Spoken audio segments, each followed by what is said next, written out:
Olá, meu povo lindo, tudo jóia?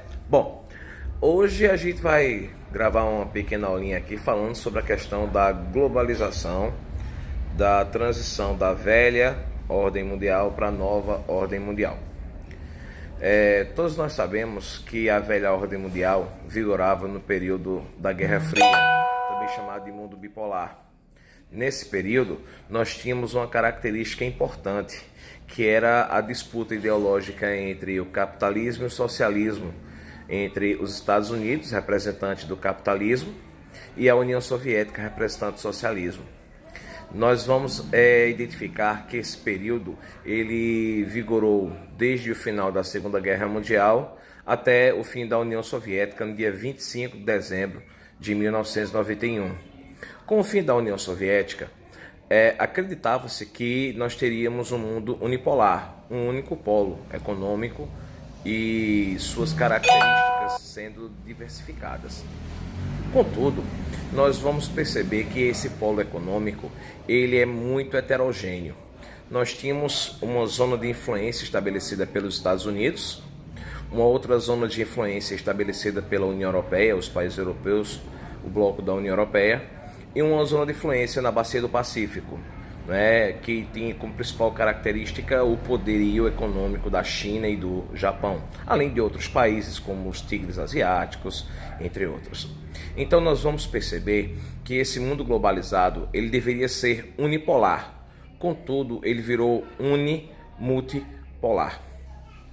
Outra característica importante que a gente vai ter que identificar é que esse mundo unimultipolar alguns cientistas dizem que ele pode ser dividido de duas formas. Uni é a questão militarista, é a superpotência bélica Estados Unidos, a superpotência econômica Estados Unidos, uni. E multi, porque tem vários polos de poder, as três zonas que eu expliquei anteriormente. A questão da zona americana, a da União Europeia e da Bacia do Pacífico, ou China e Japão. Um fator interessante é que a gente tem que identificar que esse mundo unimultipolar ele possui características econômicas bem heterogêneas. Nós vamos ter que analisar a questão da DIT, Divisão Internacional do Trabalho. Antigamente, na antiga DIT, nós tínhamos os países fornecedores de matérias-primas, certo? Os países subdesenvolvidos e os países que compravam essas matérias-primas para industrializá-las, os países industrializados ou desenvolvidos. Com a nova DIT, os países industrializados, principalmente os europeus, Japão e Estados Unidos, após a Segunda Guerra Mundial, eles passaram a implementar suas poderosas multinacionais em países emergentes que a indústria começara a se desenvolver, como foi o caso do Brasil, do México, da Argentina, do Chile, da China, da Coreia do Sul, entre outros. Então, nós vamos perceber que esse processo da internacionalização da produção da indústria foi um dos mais importantes critérios do que viemos a ter a globalização atual. Uma total interdependência entre os produtores e consumidores. Por exemplo, nós aqui do Brasil mesmo, por conta dessa crise do coronavírus, o Covid-19, as indústrias estão praticamente paralisadas.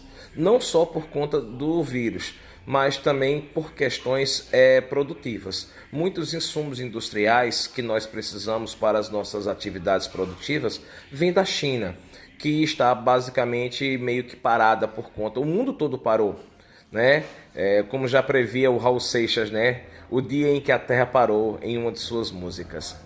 Então, nós vamos identificar que esse processo de globalização, ele passou por um pico exponencial muito rápido, principalmente no comércio.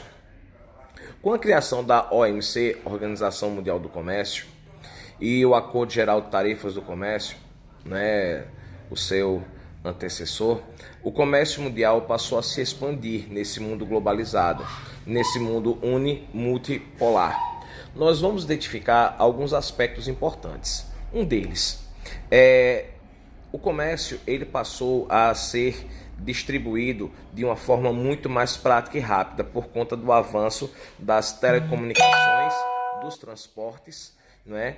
E também da questão financeira, bancária. Hoje você, com um simples aplicativo no seu smartphone, você pode comprar um produto do outro lado do mundo, fazer o pagamento pelo próprio aplicativo e dentro em breve, ou não tão breve assim, esse produto vai chegar à sua casa.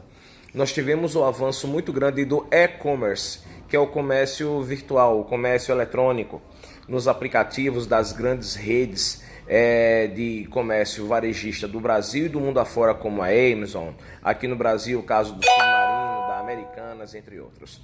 Então, esse processo de globalização trouxe uma nova visão do que seria o comércio mundial, a ampliação da economia das nações, principalmente os países mais ricos e desenvolvidos, e uma maior interdependência entre aqueles que produzem as matérias-primas, os fornecedores de matérias-primas, para aqueles que as consomem para poder produzir gêneros industriais ou manufaturados.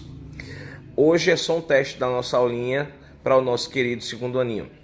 Um beijo do gordo. Se inscrevam no canal. Estou esperando vocês. Dá um joinha. Um abraço.